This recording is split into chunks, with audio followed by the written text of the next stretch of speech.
आज का ये एपिसोड शुरू करने से पहले एक छोटी सी बात। क्या आप भी अपना पॉडकास्ट बनाने की सोच रहे हैं? तो एंकर ट्राई कीजिए। ये पॉडकास्ट बनाने का सबसे आसान तरीका है। नंबर एक, ये फ्री है। नंबर दो, इसमें कई सारे ऐसे टूल्स हैं जो आपको अपने फोन और कंप्यूटर पर रिकॉर्ड और एडिट करने की फैसिलिटी देते हैं। नंबर तीन, आप अपने पॉडकास्ट को डिस्ट्रीब्यूट भी कर सकते हैं, जिससे इसे स्पॉटिफाई और दूसरे प्लेटफॉर्म पर सुना जा सके। तो डाउनलोड कीजिए फ्री एंकर ऐप या विजिट कीजिए anchor.fm पर अपना पॉडकास्ट स्टार्ट करने के लिए। ये तो थी एक छोटी सी जानकारी, और अब शुरू करते हैं एपिसोड का सिलसिला। तो आज के एपिसोड में लीजिए सुनिए मुंशी प्रेमचंद के लिखे उपन्यास वरदान का दूसरा भाग, वैराग्य, मेरी यानी समीर गोस्वामी की आवाज में। मुंशी शालिग्राम बनारस के पुराने रईस थे। जीवन वृत्ति वकालत थी और पैतृक संपत्ति भी अधिक थी। दशाश्वमेध घाट पर उनका वैभवान्वित गृह आकाश को स्पर्श करता था। उदार ऐसे कि 25-30 हजार की वार्षिक आय भी व्यय को पूरी न होती थी। साधु ब्राह्मणों के बड़े श्रद्धावान थे। वे जो कुछ कमाते वो स्वयं ब्रह्मभोज और साधुओं के भंडारे एवं सत्कार में व्यय हो जाता। नगर में कोई साधु महात्मा आ जाए, वो मुंशी जी का अतिथि थी। संस्कृत के ऐसे विद्वान कि बड़े बड़े पंडित उनका लोहा मानते थे। वेदांतीय सिद्धांतों के वे अनुयायी थे। उनके चित्त की प्रवृत्ति वैराग्य की ओर थी। मुंशी जी को स्वभावतः बच्चों से बहुत प्रेम था। मोहल्ले भर के बच्चे उनके प्रेम वारी से अभिसिंचित होते रहते थे। जब वे घर से निकलते थे तब बालकों का एक दल उनके साथ होता था। एक दिन कोई पाषाण हृदया माता अपने बच्चे को मार रही थी। लड़का बिलख बिलख कर रो रहा था। मुंशी जी से ना रहा गया। दौड़े, बच्चे को गोद में उठा लिया और स्त्री के सम्मुख अपना सिर झुका दिया। स्त्री ने उस दिन से अपने लड़के को ना मारने की शपथ खा ली। जो मनुष्य दूसरों के बालकों का ऐसा स्नेही हो, वो अपने बालक को कितना प्यार करेगा, सो अनुमान से बाहर है। जब से पुत्र पैदा हुआ, मुंशी जी संसार के सब कार्यों से अलग हो गए। कहीं वे लड़के को हिंडोले में झुला रहे हैं और प्रसन्न हो रहे हैं, कहीं वे उसे एक सुंदर सैरगाड़ी में बैठाकर स्वयं खींच रहे हैं। एक क्षण के लिए भी वे उसे अपने पास से दूर नहीं करते थे। वे बच्चे के स्नेह में अपने को भूल गए थे। सुवामा ने लड़के का नाम प्रतापचंद्र रखा था। जैसा नाम था वैसे ही उसमें गुण भी थे। वो अत्यंत प्रतिभाशाली और रूपवान था। जब वो बातें करता सुनने वाले मुग्ध हो जाते। भव्य ललाट दमक दमक करता था। अंग ऐसे पुष्ट कि द्विगुण ढील वाले लड़कों को भी वो कुछ न समझता था। इस अल्पायु ही में उसका मुखमंडल ऐसा दिव्य और ज्ञानमय था कि यदि वो अचानक किसी अपरिचित मनुष्य के सामने आकर खड़ा हो जाता तो वो विस्मय से ताकने लगता था। इस प्रकार हंसते खेलते 6 वर्ष बीत गए। आनंद के दिन पवन की भांति सन्न से निकल जाते हैं और पता भी नहीं चलता। वे दुर्भाग्य के दिन और विपत्ति की रातें हैं जो काटे नहीं कटती। प्रताप को पैदा हुए अभी कितने दिन हुए। बधाई की मनोहारिणी ध्वनि कानों में गूंज रही थी कि 6ठी वर्षगांठ आ पहुंची। 6ठे वर्ष का अंत दुर्दिनों का श्री गणेश था। मुंशी शालिग्राम का सांसारिक संबंध केवल दिखावटी था। वो निष्काम और निस्संबद्ध जीवन व्यतीत करते थे। यद्यपि प्रकट वो सामान्य संसारी मनुष्यों की भांति संसार के क्लेशों से क्लेशित और सुखों से हर्षित दृष्टिगोचर होते थे, तथापि उनका मन सर्वदा उस महान और आनंदपूर्ण शांति का सुख भोग करता था जिस पर दुख के झोंकों और सुख की थपकियों का कोई प्रभाव नहीं पड़ता है। माघ का महीना था। प्रयाग में कुंभ का मेला लगा हुआ था। रेलगाड़ियों में यात्री रुई की भांति भर भर कर प्रयाग पहुंचाए जाते थे। 80-80 बरस के वृद्ध, जिनके लिए वर्षों से उठना कठिन हो रहा था, लंगड़ाते लाठियां टेकते मंजिलें तय करके प्रयागराज को जा रहे थे। बड़े बड़े साधु महात्मा, जिनके दर्शनों की इच्छा लोगों को हिमालय की अंधेरी गुफाओं में खींच ले जाती थी, उस समय गंगा जी की पवित्र तरंगों से गले मिलने के लिए आए हुए थे। मुंशी शालिग्राम का भी मन ललचाया। सुवामा से बोले, कल स्नान है? सुवामा, सारा मोहल्ला सूना हो गया, कोई मनुष्य नहीं देखता। मुंशी, तुम चलना स्वीकार नहीं करती? नहीं तो बड़ा आनंद होता। ऐसा मेला तुमने कभी नहीं देखा होगा। सुवामा, ऐसे मेलों से मेरा जी घबराता है। मुंशी, मेरा तो जी नहीं मानता। जब से सुना कि स्वामी परमानंद जी आए हैं, तब से उनके दर्शन के लिए चित्त उद्विग्न हो रहा है। सुवामा पहले तो उनके जाने पर सहमत न हुई, पर जब देखा कि ये रोके न रुकेंगे, तब विवश होकर मान गई। उसी दिन मुंशी जी 11 बजे रात को प्रयागराज चले गए।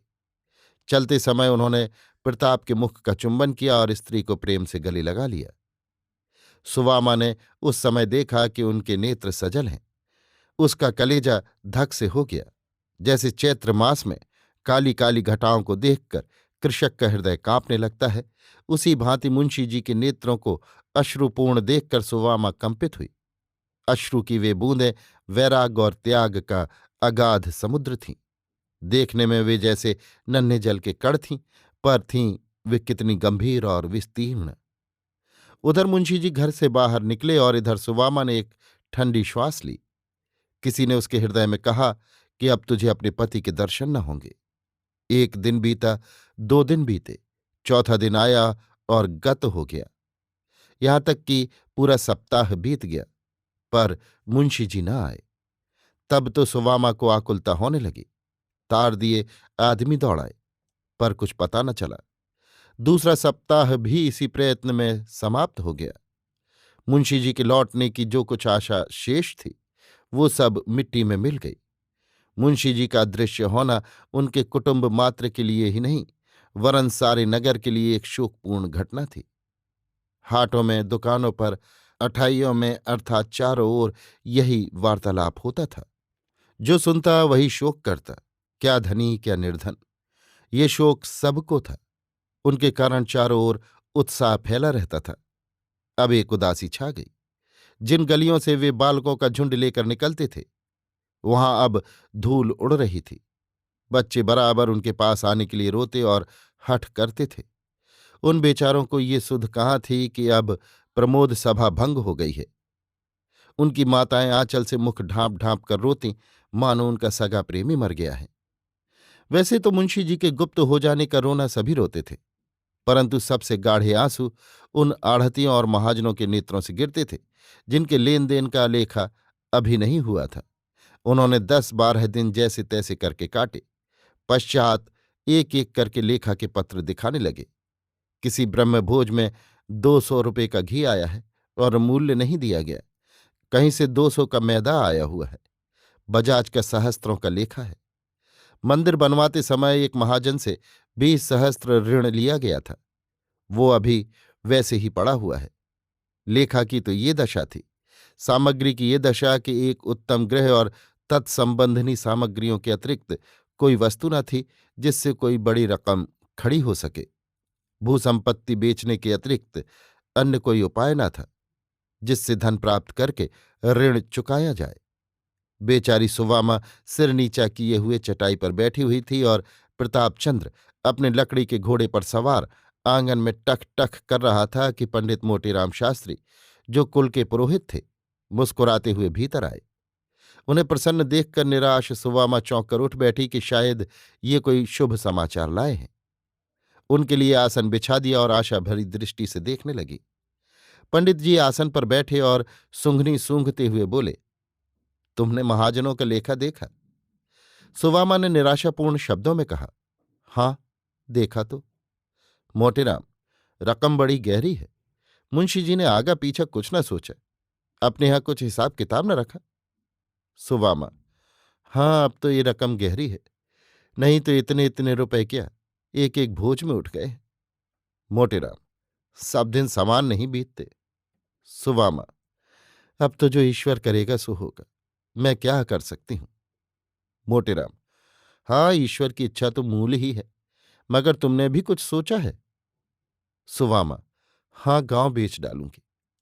मोटेराम, राम राम, ये क्या कहती हो? भूमि बिक गई तो फिर बात क्या रह जाएगी? सुवामा, इसके सिवाय अब अन्य उपाय नहीं है। मोटेराम, भला पृथ्वी हाथ से निकल गई तो तुम लोगों का जीवन निर्वाह कैसे होगा? सुवामा, हमारा ईश्वर मालिक है, वही बेड़ा पार करेगा। मोटेराम, ये तो बड़े अफसोस की बात होगी। कैसे उपकारी पुरुष के लड़के वाले दुख भोगेंगे। सुवामा, ईश्वर की यही इच्छा है तो किसी का क्या बस।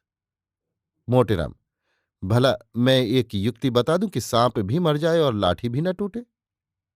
सुवामा, हाँ बतलाइए, बड़ा उपकार होगा। मोटेराम, पहले तो एक दरख्वास्त लिखकर कलेक्टर साहब को दे दो कि मालगुजारी माफ की जाए। बाकी रुपए का बंदोबस्त हमारे ऊपर छोड़ दो। हम जो चाहेंगे करेंगे, परंतु इलाके पर आंच न आने पाएगी। सुवामा, कुछ प्रकट भी तो हो। आप इतने रुपए कहाँ से लाएंगे। मोटेराम, तुम्हारे लिए रुपए की क्या कमी है।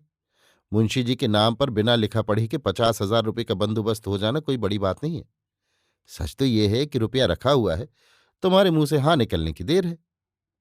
सुवामा, नगर के भद्र पुरुषों ने एकत्र किया होगा।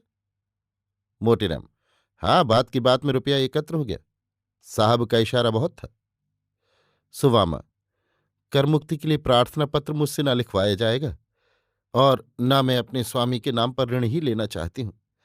मैं सबका एक एक पैसा अपने गांवों ही से चुका दूंगी। ये कहकर सुवामा ने रुखाई से मुंह फेर लिया और उसके पीले तथा शोकान्वित बदन पर क्रोध सा झलकने लगा। मोटेराम ने देखा कि बात बिगड़ना चाहती है, तो संभल कर बोले, अच्छा, जैसी तुम्हारी इच्छा। इसमें कोई जबरदस्ती नहीं है, मगर यदि हमने तुमको किसी प्रकार का दुख उठाते देखा तो उस दिन प्रलय आ जाएगा, बस इतना समझ लो। सुवामा, तो आप क्या ये चाहते हैं कि मैं अपने पति के नाम पर दूसरों की कृतज्ञता का भार रखूं। मैं इसी घर में जल मरूंगी, अनशन करते करते मर जाऊंगी, पर किसी की उपकृत न बनूंगी। मोटेराम, छी छी, तुम्हारे ऊपर निहोरा कौन कर सकता है। कैसी बात मुख से निकालती हो। ऋण लेने में कोई लाज नहीं है। कौन रईस है जिस पर 1,00,000-2,00,000 का ऋण ना हो। सुवामा, मुझे विश्वास नहीं होता कि इस ऋण में निहोरा नहीं है।